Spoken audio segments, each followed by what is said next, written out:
Is 7:44 here on this Friday morning wake-up call. It's time for Friday with the Fuzz with Michael Greene and Chief Jeff Swoboda. First, let's recap the password real quick. We had station, race, double, bar, and jam. What were some of the wrong guesses? I was curious for that. NAS, like in a car, Yeah. NAS. Tap, car. Isn't it NOS? NOS? Like Or nitrous Nas, the rapper. Oh, okay. Right, we'll go that way. Okay. Tap, car, and marathon were the wrong guesses. Yeah. And the correct guess was space. Space. Space station, space race. As soon as today's came, that was when it came to me. You just clarified it. You said jam, and I went, Space Jam! But you started That was saying it. but you didn't. That wasn't your guess. Like that, all of a sudden it became your guess because you yelled it. Yeah. Which was nice. Yeah. So which is cool. Which is very advantageous. All right, I'll toss it over to Michael Greene. Guys on vacation? Yeah. What's that, Chief? I was going to say, do you guys play a lot of Nas on WRMN? Off the air. He's got Nas in his car. I do. So I don't know if you guys do want it on to WRMN. trace, follow him or anything, or Good. tag his car somehow, maybe. Yeah. But, Yeah, you can do with that the now, electronic- right? You can. Yeah.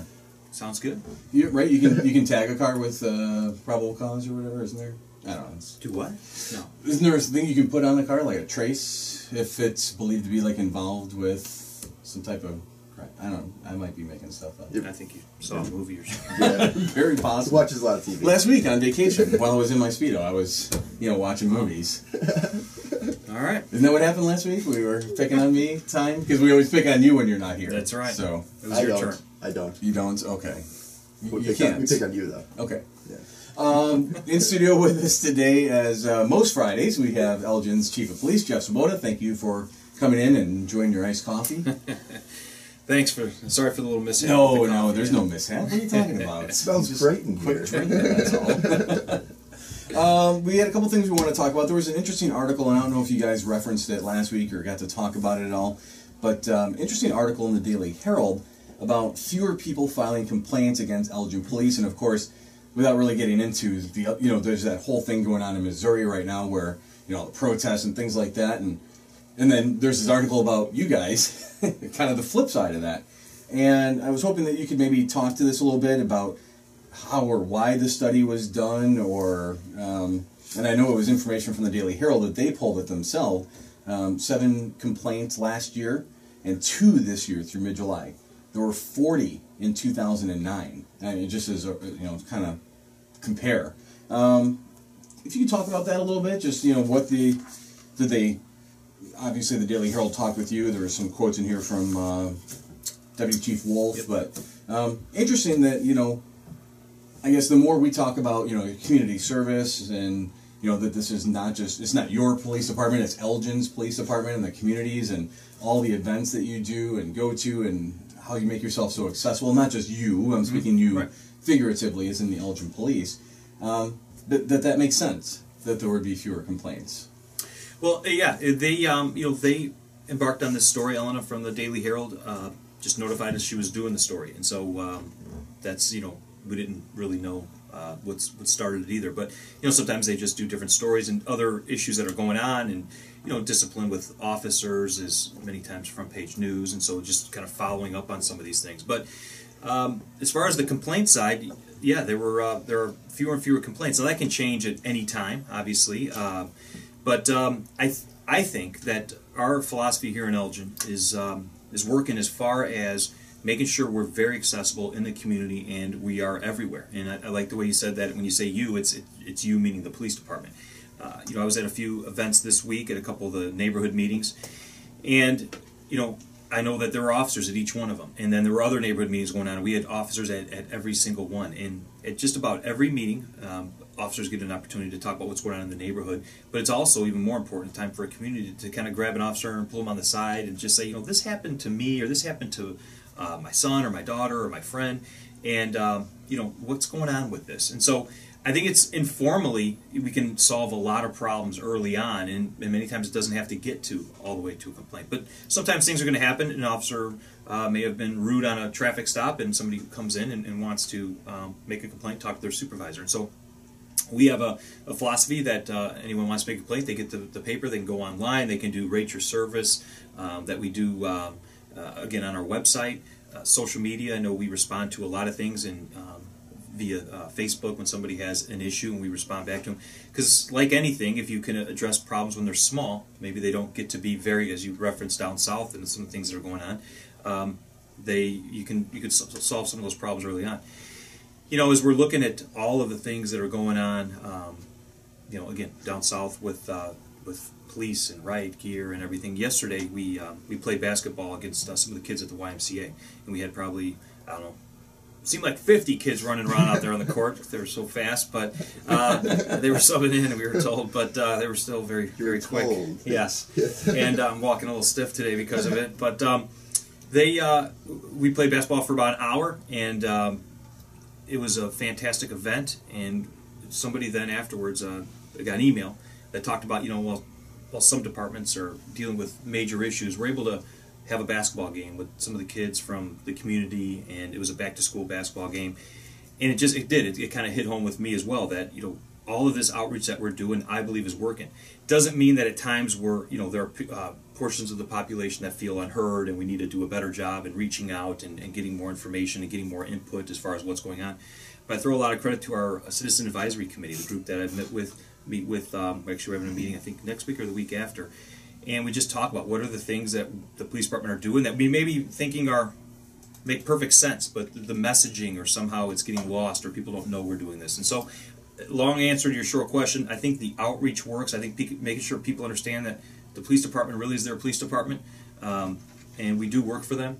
And so we got to make sure that we hear them. And when people are upset or have an issue, that we listen, we investigate it, and we give information back as to our findings. So I'm proud of the work we're doing. We've got a long way to go. We always do. Policing is, you know, I say if we wanted to be liked every day and not have any issues, we'd be firemen, you know. But instead we're policemen.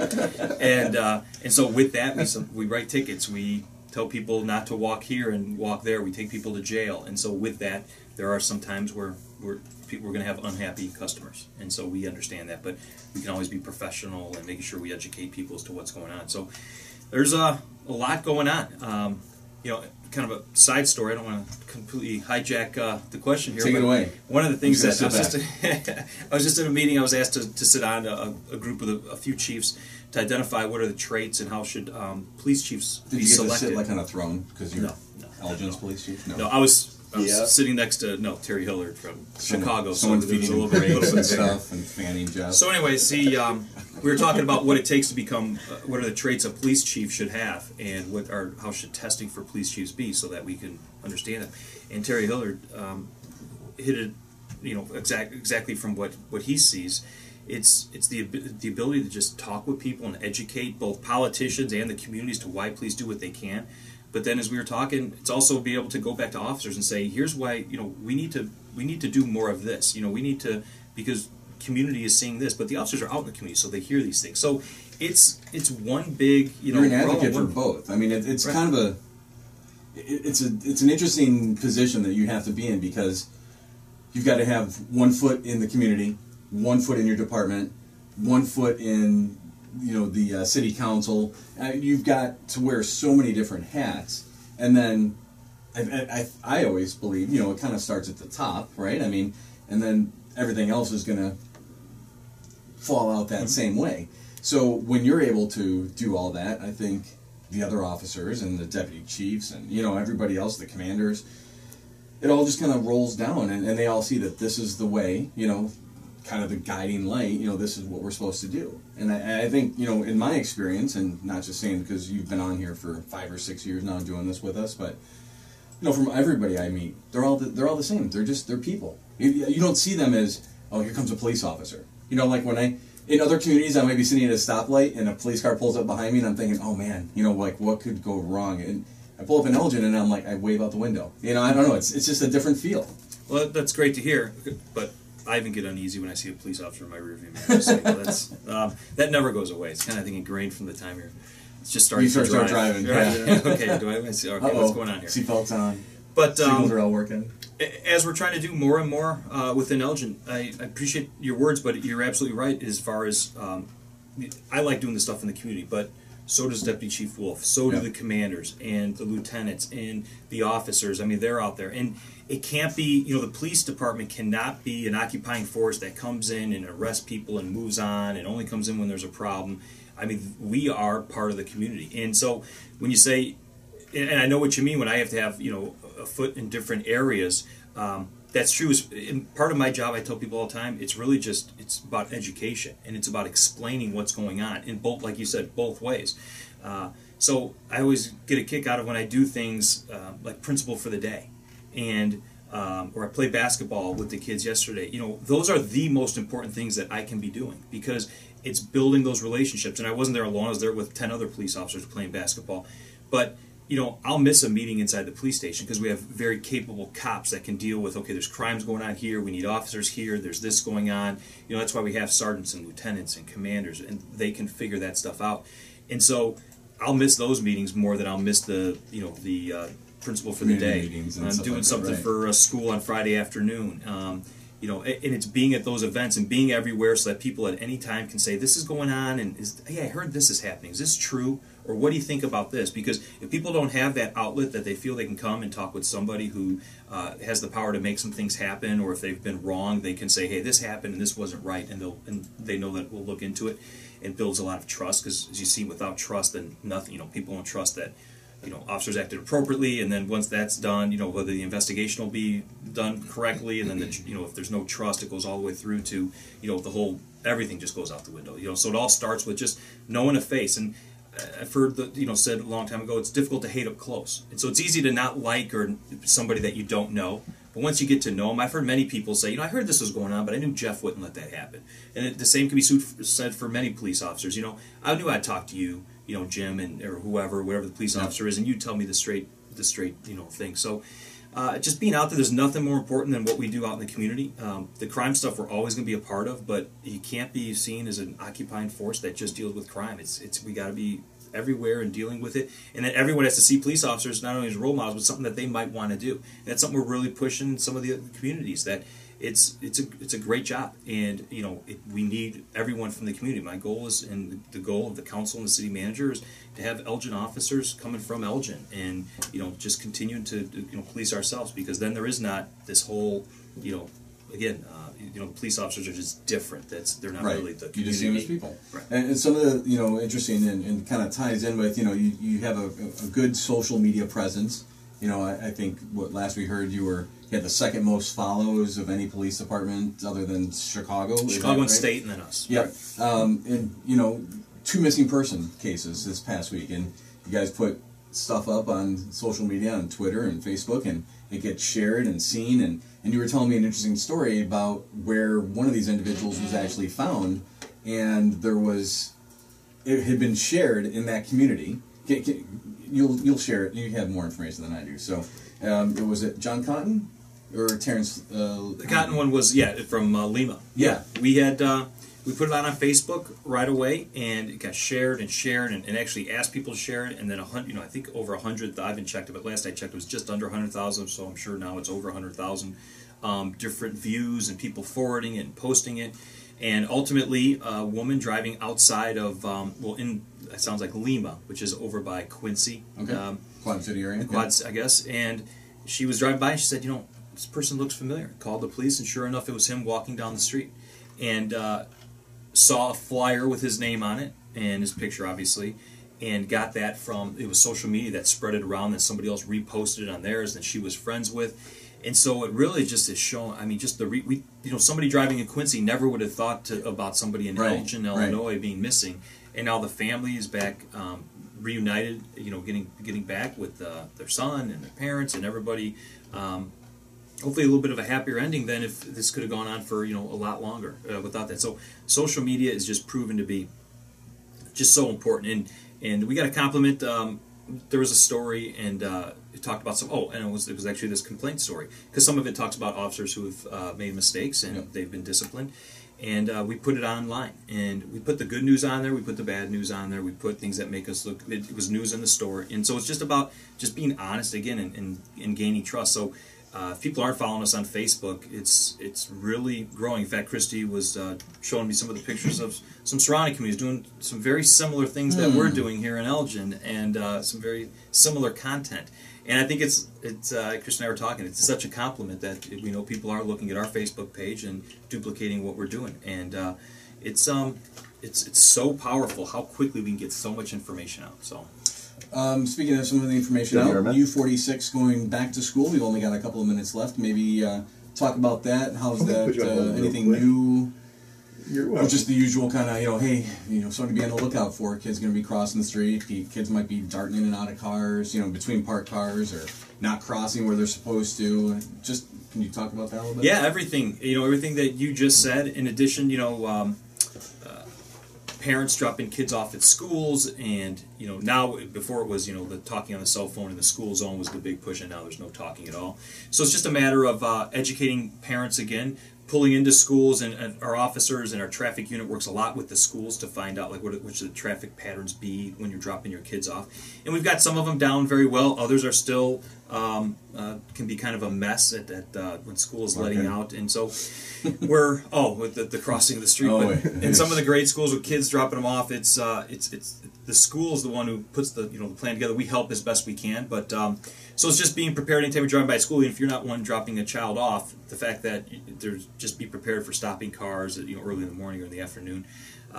With us, we have our school resource officers already back working with the schools, and they'll be in there. And if parents have any questions about what's going on or ideas if they heard things of crime in schools, they can always call us or stop in and see their school resource officer. But it's a very busy time. It's most people are pretty happy when school's back in. The kids are, I remember kind of had mixed feelings, because sometimes depending on how old you were, summer was getting a little boring anyways, and so you wanted to get back into school, back into sports. But it's an exciting time. It already feels like it's October out there on some of these morning things. But we're excited. Overnight. It's going to be warm tomorrow, though, 85. We do have a... We'll take a quick call from Eleanor, and then it'll probably be the last call we take. So welcome, Eleanor, to Friday with the Fuzz.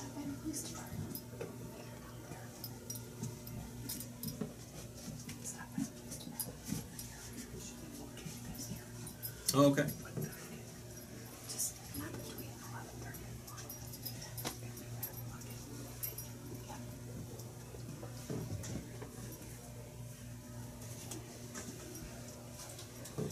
I tried it once before when I worked in MSI, and I went to put their logo on it. I defaulted to some other MSI company's logo, and then I couldn't get it out there. Well, I got that. Finally, I got that out, but I could never get their real. Now I want to get this one in, and I don't remember what I did, but I'm afraid of doing it. Absolutely, I agree. And I appreciate your call, Eleanor. Thank you very much.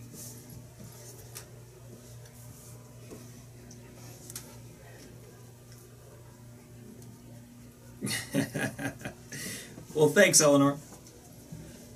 I agree. Bye-bye. Thank you. Have a great one. And just real quick, the senior is another one, and started serving food there with Sherry years ago, and it's really grown, and now we have officers at just about every one, and probably there's not a meeting that goes by where we're not there, and somebody pulls us aside and says, hey, this is going on, or this is happening in my neighborhood, or this scam came up, and so it's that they never would have called on. So again, when we're doing those things, there's no more important place than we can be than at the senior center, at the Boys and Girls Club, at the neighborhood meetings. So that's the fun part of the job. I tell my commanders and the deputy chief all the time, we have offices in the station, but our job's in the community. And so just because our office is in the station doesn't mean we don't need to get out of the office and go out. And I have an office. I see it like once a month. That's the way it should be. That's the way it He only should be. sees it, I know. Yeah, And real quick, because I got a text, we are testing here. Okay.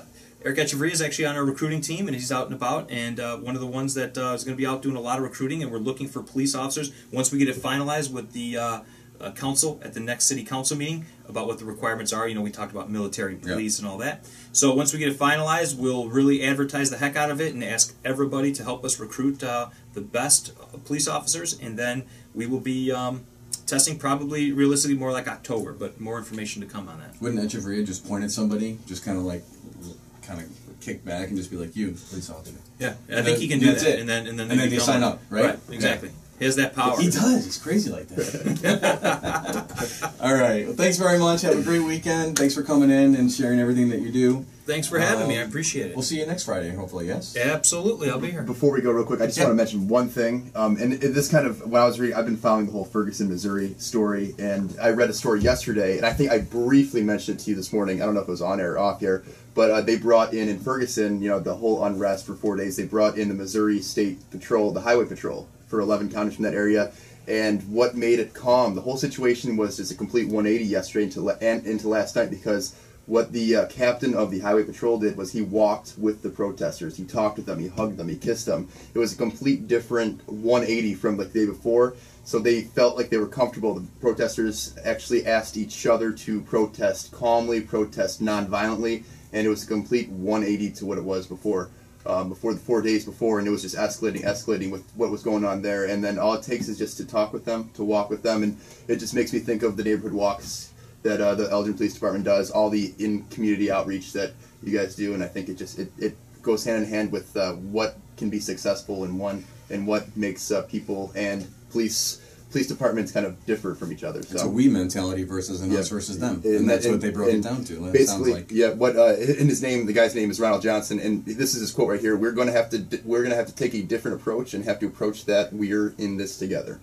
So. And it's so A lot true. of we's, yeah. So I just wanted to mention that real quick. Well, thanks. Yeah, I agree. The walk and talks and all that makes all the difference in the world. Thanks, Jeff. Thanks, guys. Have a great weekend. You too, Jeff. You're listening to M1410 WRMN. And Elgin.